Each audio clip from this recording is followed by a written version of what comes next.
Hello everyone. So today we're going to be looking at circuits and Kirchhoff's laws, and both of these should be a review from grade 9. So you would have learned about circuits and Kirchhoff's law, or Kirchhoff's law you may have heard of. So let's take a look at a circuit.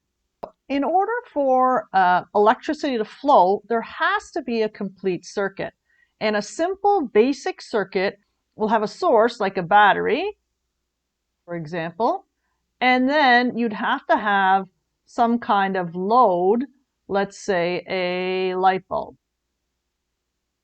So there's a light bulb, and then there's your load, there's your source, and that's a circuit. And these are all a pain to draw, so you would have learned in grade 9 the circuit symbols. So if we think about circuit symbols, so hopefully you remember these. So a source, a battery, would be these here, would be these uneven lines. The long line is positive and the short line is negative. And you can always remember that because a negative sign is shorter than a positive sign. If you break the positive sign up, it becomes two pieces, it's longer, right? So that's your battery. Your load, or a bulb, was always represented like this. Okay. Very often they do it without the circle. So I don't know if your teacher taught it to you. You could just do it like that as a load or a bulb. So your bulb is the load. All right. You may or may not have learned a resistor. So we've talked about resistors now. So that's the symbol for a resistor. A switch.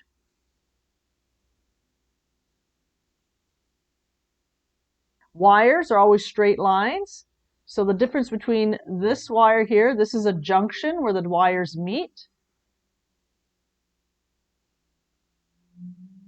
Whereas if I do it like this, these wires don't meet. Okay, so they are not connected. So these wires are connected at a junction, these wires are not. Right? So these are some of the symbols you would have learned when you drew a circuit. Now, one thing you would not have learned in grade 9 is this idea of a conventional current versus electron flow. So if we take a look at a simple circuit, so let me just draw that out.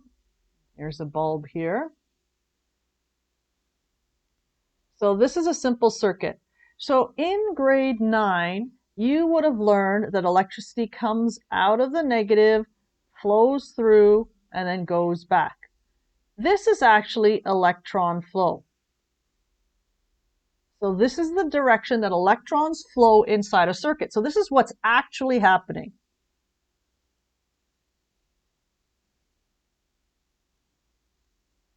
But electricity, when it was first discovered, people didn't actually know what was moving.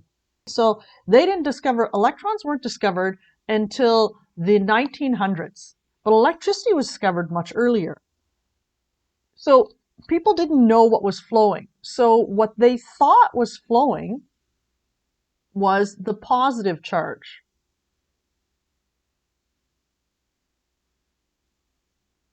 So let's do this in a different color. Let's say blue. This is the flow of positive charges.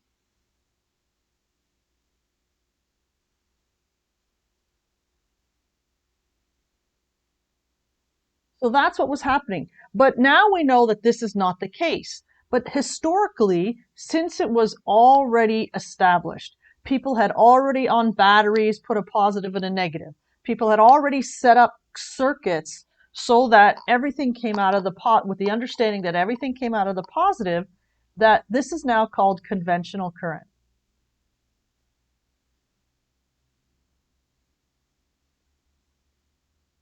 And so all of when we talk about current, when we do circuit diagrams, we do circuit analysis, when we talk about conventional current, it's the flow of positive charges. Even though this doesn't actually happen, all the circuits are wired with this in mind. And you have to hook up stuff.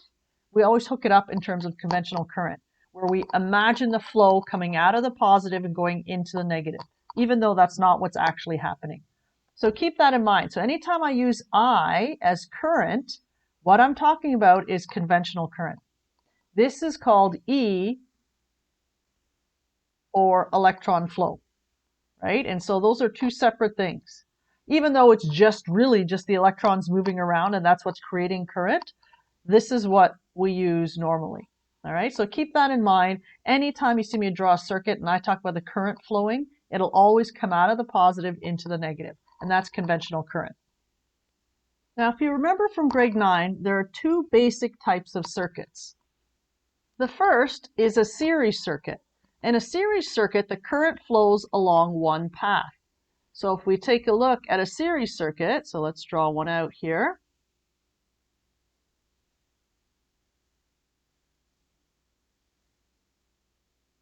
So there's a series circuit. You notice the current has to follow this road, right? It has nowhere else to go. So this is a typical series circuit where the current flows along one path.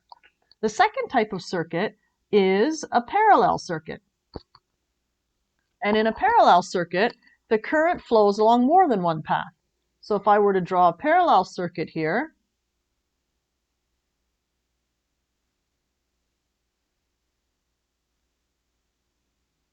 so there's my parallel circuit. Each of these points here is a junction, so they are connected.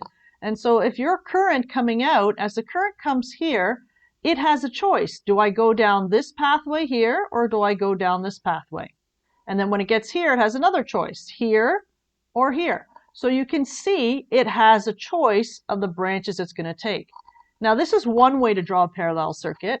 I can also draw it like this with the exact same result.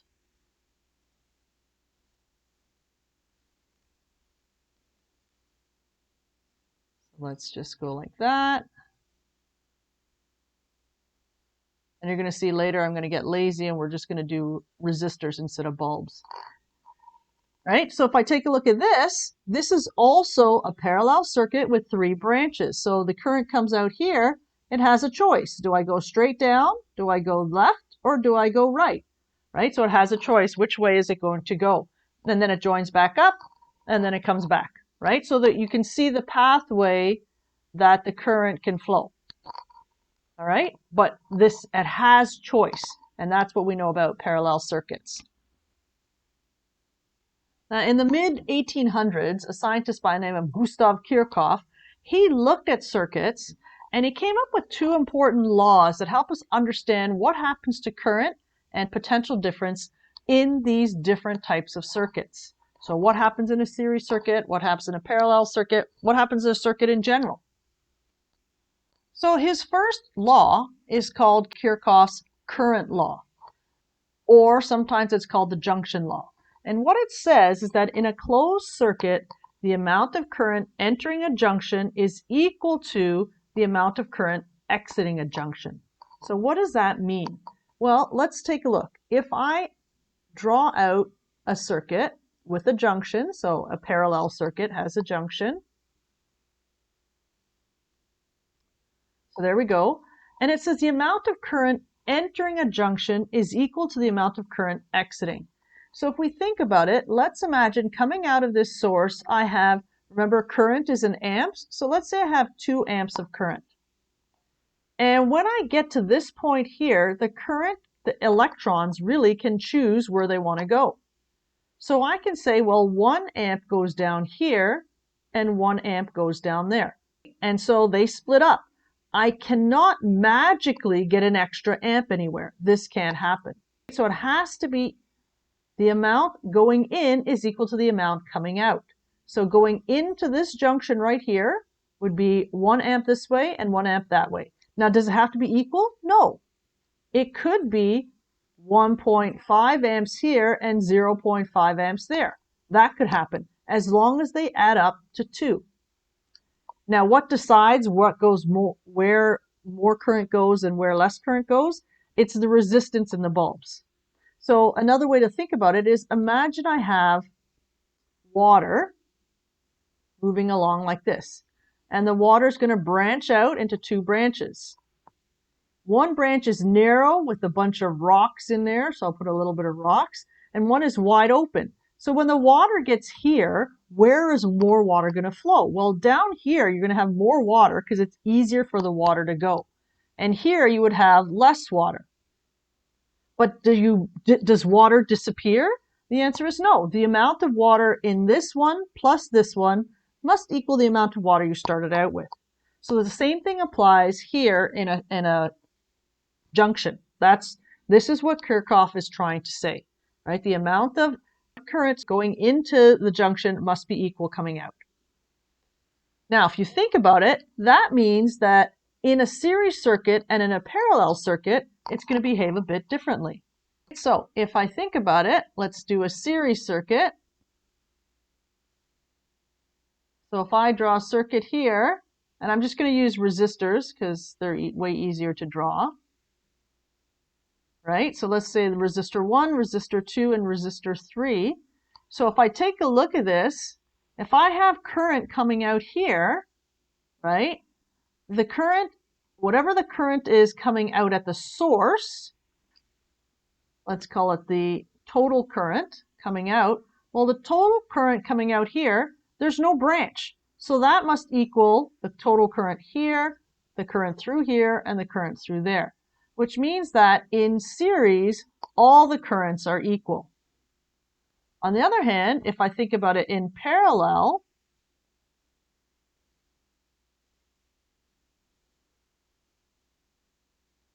so there's my parallel circuit. If I think about the current coming out here, so the total current here, it has to break off into these three parts. So that total current must equal the current at 1 plus the current at 2 plus the current at 3. So mathematically, this is what we have.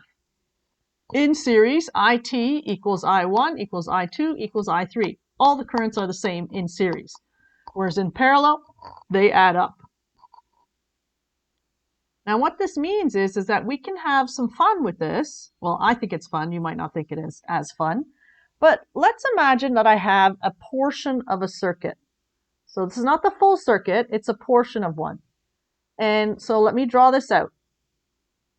So here we have a portion of a circuit. And each little dot, remember, is a junction. So if we think about it, we have current. So if I look, current's coming out here, coming out here. So just imagine a really complicated circuit with a whole bunch of different junctions. And what I want to know is I want to know, okay, the magnitude and direction of the current in I. Okay, so right here, this is the one I want to know. So let's see how we can figure it out. Well, if I take a look, current is coming in here and in here. So in this branch right here, there must be 9 amps because I have 6 amps coming here and 3 amps coming here. Now at this point here, 4 leaves, so that means I must have 5 amps in this part, right? Because going in must equal the amount coming out. All right, now if I look here, I have 5 coming out here and 5 coming out here. That means right here, I must have had 6 amps going this way. And coming this way, right, if 6 amps comes out here, that means there must have been 1 amp coming down, right? Because 1 plus 5 is going to equal the 6, and then the 1 plus 5 here is equal to that 6, right? So if I have 1 amp coming this way and 2 amps coming this way, because there's that 2, then this had to be 3 amps coming in. So this is 3 amps going into this junction, which means that I is equal to 3A, right? So there you go. We found the magnitude, and now the direction, well, it's going to the right.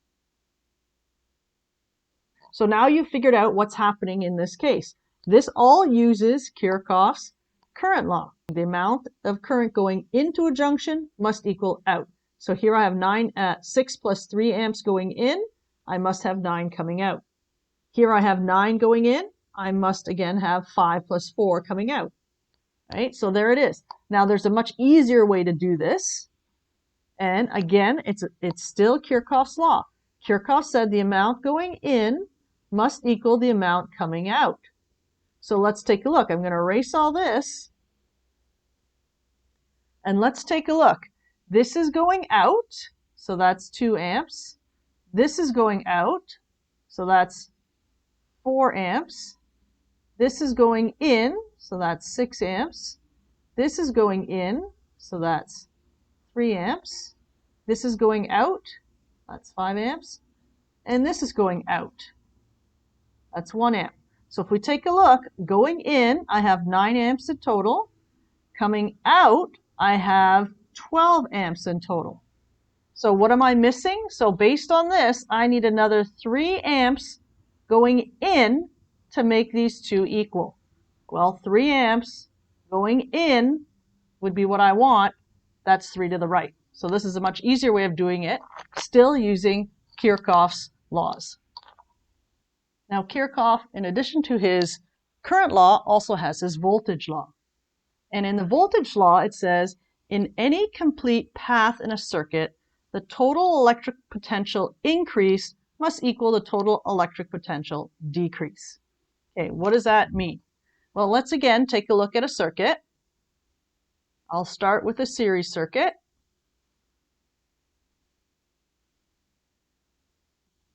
So if we think about it, what is electric potential? Do we remember the concept? So electric potential is the amount of energy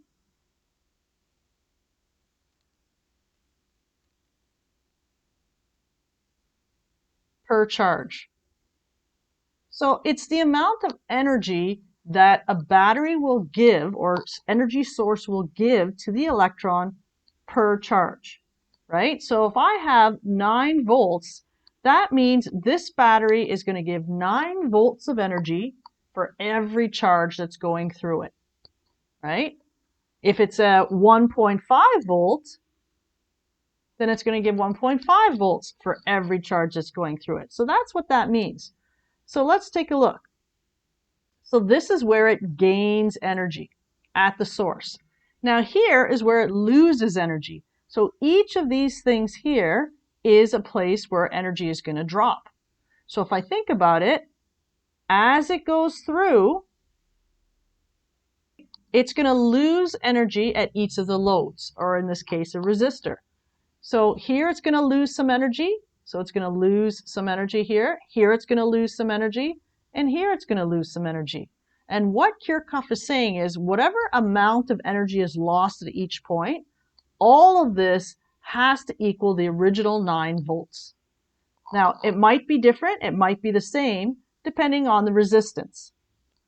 The higher the resistance of the load, the more energy is lost at that point, right? So, but what we do know is that when in series here, they add up, it's got to equal how much ever they gained at the beginning. So that's what it means. The total energy increase must equal the total electric potential decrease. Now, what does this any complete path mean? So let's take a look at a parallel circuit, because in a series circuit, there's only one path. So let's take a look at a parallel circuit where there's more than one path. So if I take a look at a parallel circuit, again, it gets 9 volts here. But in one path, an electron will go here. That is one path an electron will travel. It doesn't travel both these roads. So if you're driving along and you have a choice, you can only take one of those roads. You can't drive both of them. So if I think about it, this is a complete path, which means that the amount of energy lost here has to equal the amount it got. So automatically we know that at this point here, it loses 9 volts of energy. Well, what happens if it takes a different path? So let's use a different color. And let's say the electron goes like this, and it goes along this wider path. Well, still, it's only one source here, one load. It lost 9 volts. So this is what it means by in a complete path. The total energy it got has to equal the total energy it lost. And so what that means is that in a parallel versus a series circuit, if we take a look, in series, the total voltage, so this would be here, your total voltage.